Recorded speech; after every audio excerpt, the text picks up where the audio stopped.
Good morning, folks. Come with me today as I go and get some hay for the animals. This wasn't my plan to have it be snowing because that's going to make the roads slipperier, and it's already kind of sketchy taking my 30-foot trailer and getting that big heavy loads of hay in the back roads. Anyways, it has to be done. The cows and horses and donkeys and sheep have to eat. So I got to take the opportunity because it's supposed to, next week, we're supposed to get 2 days of storms that are supposed to be like 25 centimeters snow one day and 35 the next. So I got to jump into this bad boy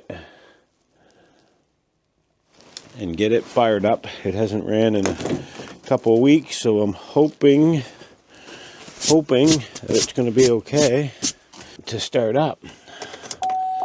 Time's going to tell here. Cross your fingers. Hey, listen to that. Okay. Come with me, and I'll see you in a little bit. All right, folks, so this is the last of my hay that I have at the farm here right now. So I don't know what there is there. Maybe 8 or 9 bales. So that's only about a week, not even a week's worth. So cousin Pat was up and helped me shovel off the trailer and get it hooked to the truck. And the snow has only gotten worse since I started out this morning. We will persevere. We're going to go out and try to get a load. Because we're supposed to be getting Snowmageddon next week, so I'd like to have 2 or 3 loads here before all that happens. But if I get a couple today, that'd be a pretty good day. So anyways, time to get back on the road and see if we can get some hay. I'll catch back up with you folks later. I'll try to get a video at the location that we actually get our hay from. Hey folks. All right, we've reached our destination here. This is our hay supply in behind us here. We just got to get it to home. And this is a view from here, from this farm. It's beautiful, isn't it? It's hard to see totally today, but still pretty nice. So now I got to go and get all these straps undone, and then Dave's going to come load me, and we'll be heading back for home. And the roads are atrocious. All right, getting almost loaded. I thought I'd better grab a little quick video of getting loaded here.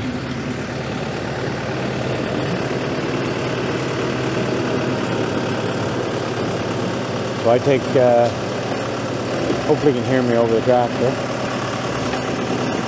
I take 12 bales at a time.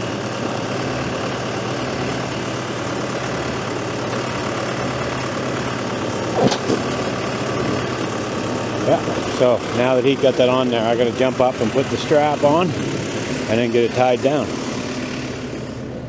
And I got to go back through all these and get them tied down. I thought I'd better just grab a quick little video. And like I said, there is my hay supply. All right, folks, I'll check back in a little bit.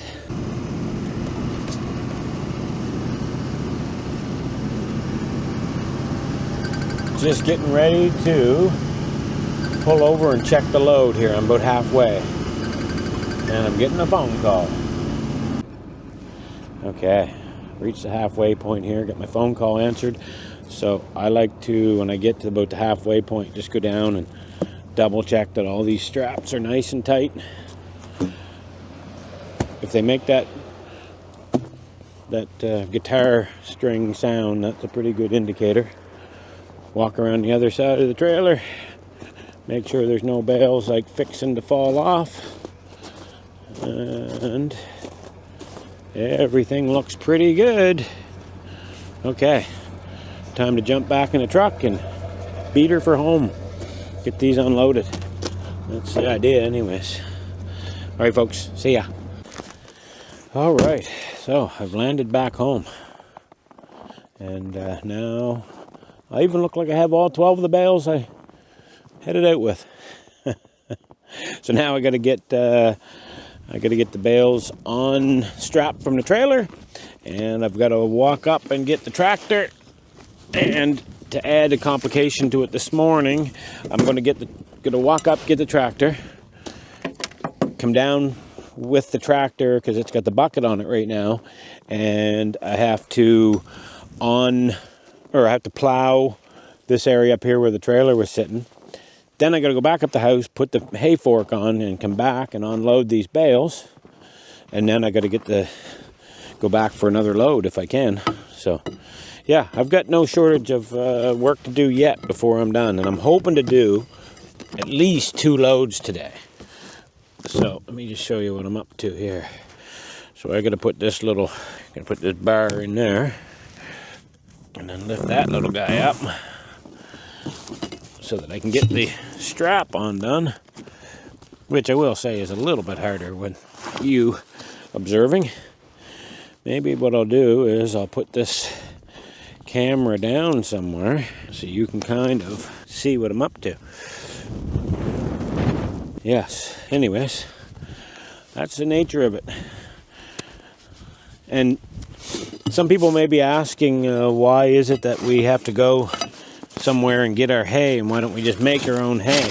And the answer to that is, we are still a small enough farm that we have, even though our farm is 240 acres, we still don't have enough cleared ground to make our own hay and to pasture our animals. So we can kind of do one or the other. We can pasture our animals on our ground, or we can make hay, but we can't do both. And so for right now, we pasture on our ground, and then and Jill's mom and dad's too, and wherever else we can get our animals, and then we buy our hay in. He does a really good job. He's willing to sell it to us, so we just buy it. So that's the answer to that. Maybe someday that will change, but honestly, Joe and I don't foresee that anytime soon. It's actually not a bad deal to buy the hay. So, all right. Now I gotta walk up and go retrieve my tractor. This is one of our, my dad hayed that field, but for us, we use it as a pasture. Okay, folks, no sense of you just coming along with me for a walk, so I'll check back in with you in a little bit. All right, through the magic of video editing, I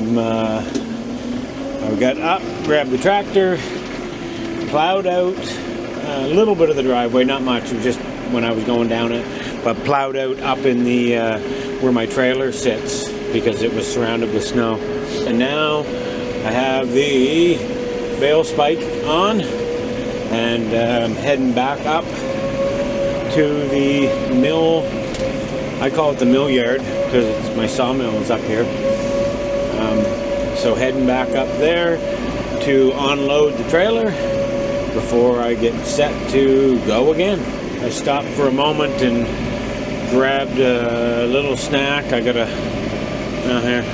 a couple of apples and a bag of almonds. That will sustain me until supper tonight, hopefully. All right, I'll see here. Well, I'm not gonna bring you along to unload the whole trailer, but give you a little view of what I do. Probably seen it before, but in case you haven't, I'll bring you along with me. And this is about a week's worth of food for all the animals, roughly. It might go a little more or a little less, depending. It really kind of depends on the quality of the hay, but also on the temperature outside, because when it's cold, the animals all eat more. So I just kind of get a hold of that guy, and I come back here carefully and tilt the bucket at the same time as I'm coming backwards until that rolls up off there. There we go. And I'll put it here out of the way so I don't have to plow around it. I'll put it over here. Yeah, I put it over here the last time, and a bunch of the bales rolled down, almost went into the little pond here. But anyways, I'll be more careful how I put them this time. There's one. Gotta make sure I don't run over my wood in the snowbank there. I'll bring you along for a second one, I guess. I would love to at some point have a bale grapple, like one of the ones that squeezes the bale. But they're about $4,000, and I haven't found $4,000 yet. I'm sure it's out there somewhere. I just don't know where to locate it. This hay all looks like really good. Actually, this hay supplier is excellent. He has really, really nice quality hay. The cows and the horses love it. So that's good. Because that's the downside of not making your own hay, is that you're at the whim of whoever you buy your hay from. So if they do a good job or a bad job, you know, you can not buy from them, but that's pretty much your only option. And there goes my truck down the road. My cousin Pat is borrowing it to put some. Pat and I have done a lot of stuff together over the last few years. All right, well, I'm going to carry on unloading this, and then I'm going to try to get back on the road and go get another load. So I'm going to try to get 24 bales today as a minimum. I'd love to get 36, but that might be pushing it. So I'm not going to stress about it if I can't. All right, folks, got all the hay unloaded off the trailer, and it's all sitting over there. The trailer's empty. Now I got to fasten the straps all down again, and then head out for a second load. All right, I don't dare take a time-lapse video of me driving out to the place, because I just don't need that distraction when I'm driving this big rig. So you have to take my word for it. All right, I'll catch you in a little bit. I'm heading out again. Tried to convince my mother to come for a drive with me, but she wasn't having it. Okay, we just landed back at our hay suppliers. So we gotta get the trailer turned around here. This is one thing I love about the gooseneck, or fifth wheel, because I'm pulled right up nearly beside the trailer, and I still can turn around no problem. And try to get turned around a little bit. I think that's pretty good right there. Again, there's all of our hay.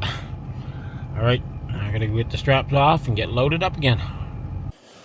All right, on my way home with the second load, and this is how my good fortune runs today. Well, not today, it's every day.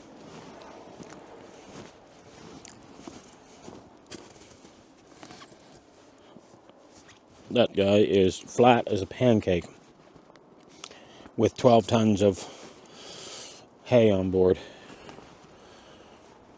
So, and I just had this trailer in for servicing and inspection. Just like literally got it back a week ago. Spent $1,200 on it, or $1,000, whatever it was. $1,100, $1,200.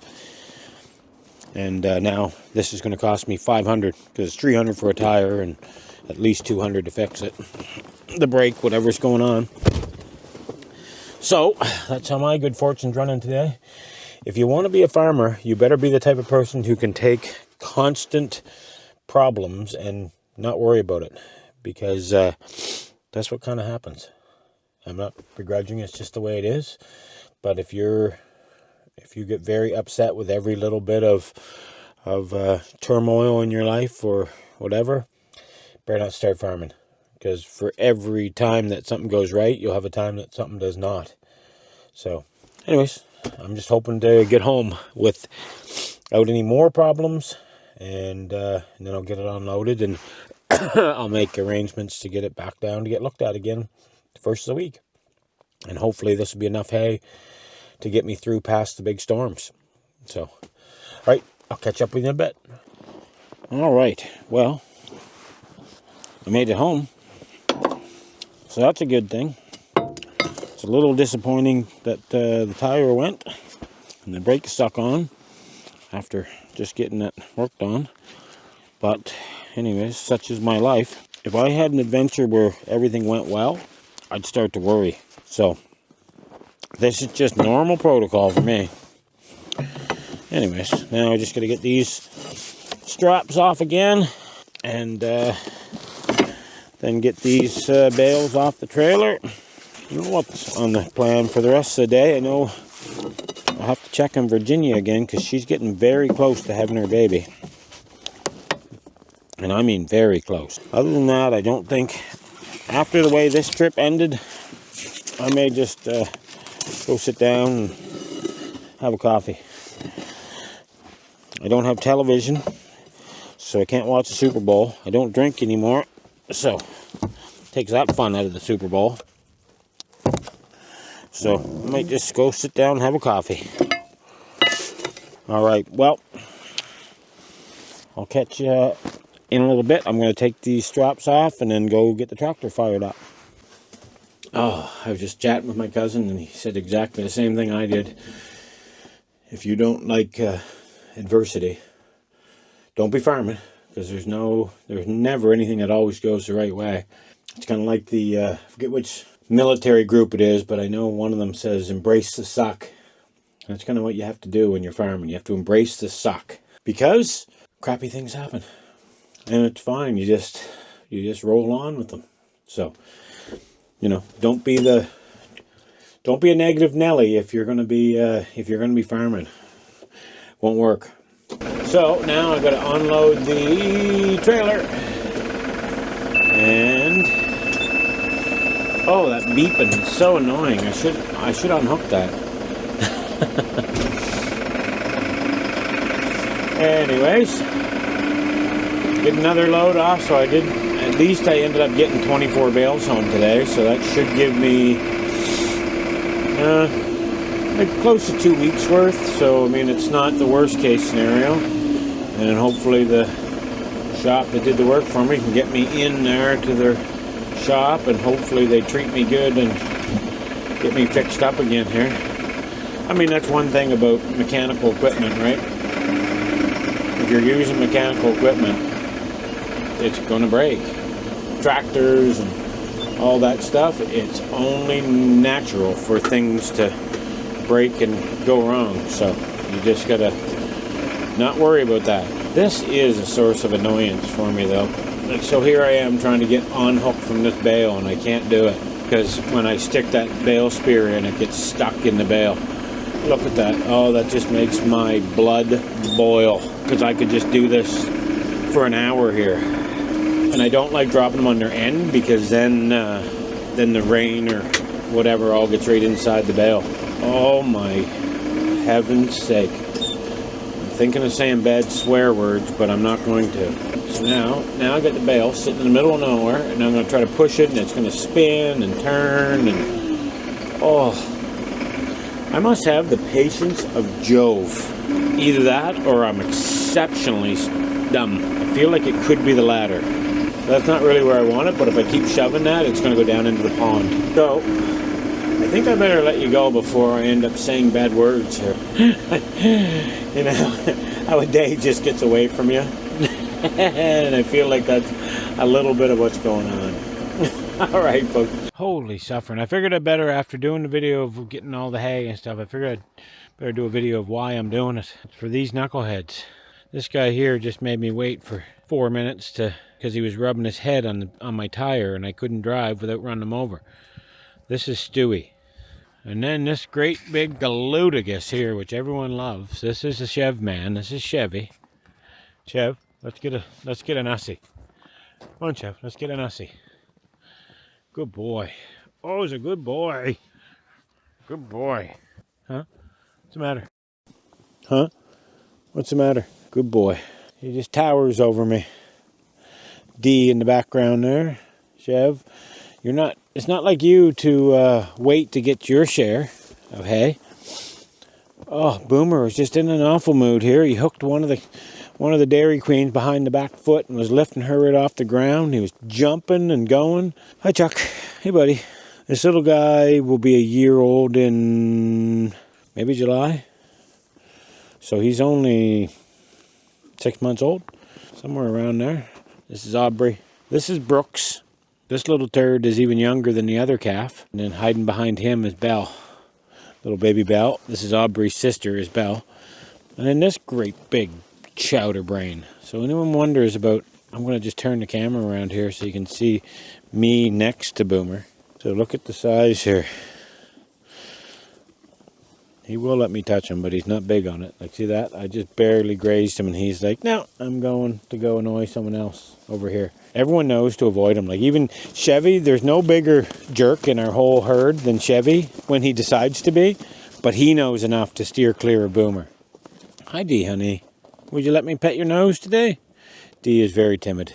No, she says, no, I got eating to do. What are you saying there, Maggie Mooster? Maggie Moo, what are you saying? With your lovely hairdo. All right. Anyways, that's who I go out and get hay for.